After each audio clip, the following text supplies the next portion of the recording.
dalam menyukseskan pembangunan. Tim penggerak PKK Kabupaten Mogan Pemerintah Ilir Ketua Nyonya Haja Lindasari Iskandar S.E.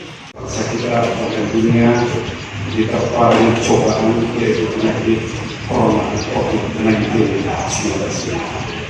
Insya Allah dengan kekuatan kita, dengan semangat kita berbakti kepada bangsa, negara, keluarga, masyarakat, dan agama yang diridhoi oleh Allah, kita dapat berjuang.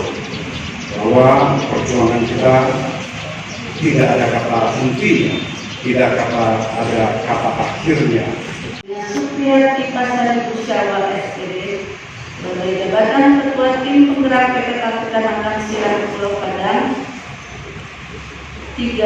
Nyonya Dr. Diana Lisa Johan sebagai jabatan Ketua Tim Penggerak PKK Kecamatan Suci Makmur.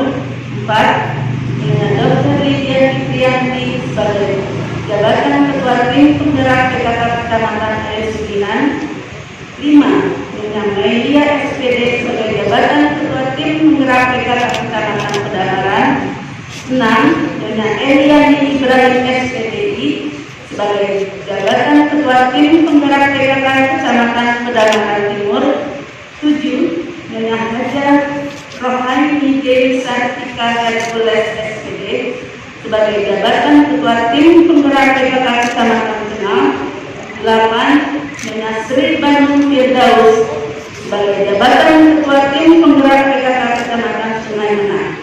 Pelantikan ini melantik Ketua Tim Penggerak PKK tingkat kecamatan. Jadi Ibu Camat, ibunya itu kita beri motivasi ya sebagai Ketua Tim Penggerak PKK, apalagi dalam situasi sekarang ini harus bergerak gitu, yang menjadikan motivator untuk di tingkat desa-desa untuk membina.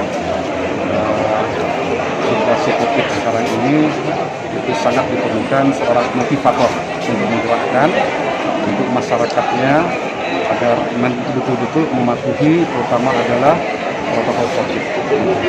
Dikaitkan dengan program pokok PKK yang intinya adalah untuk memberikan suatu kesejahteraan lahir dan batin, sehat jasmani dan rohani.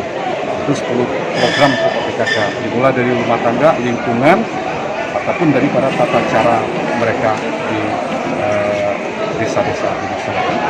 Pak, kalau kita ada rencana akan memberikan sanksi Pak, seperti di Palembang itu bagi yang tidak menggunakan masker dikenakan biaya 500.000. Untuk di office seperti apa Pak? Untuk pelanggaran bagi mereka yang tidak menggunakan masker Pak? Kalau kepada masyarakat mungkin kita tidak mengarah ke sana, ya. Tapi sebagai kita, sebagai abdi negara, baik itu kepala desa dan perangkatnya, kecamatan perangkatnya, sampai ke kabupaten pada perangkat-perangkatnya, ini tentunya wajib untuk memberikan contoh. Sebagai kita adalah seorang pamong harus memberikan contoh betapa pentingnya kita menjaga protokol kesehatan dalam situasi COVID ini.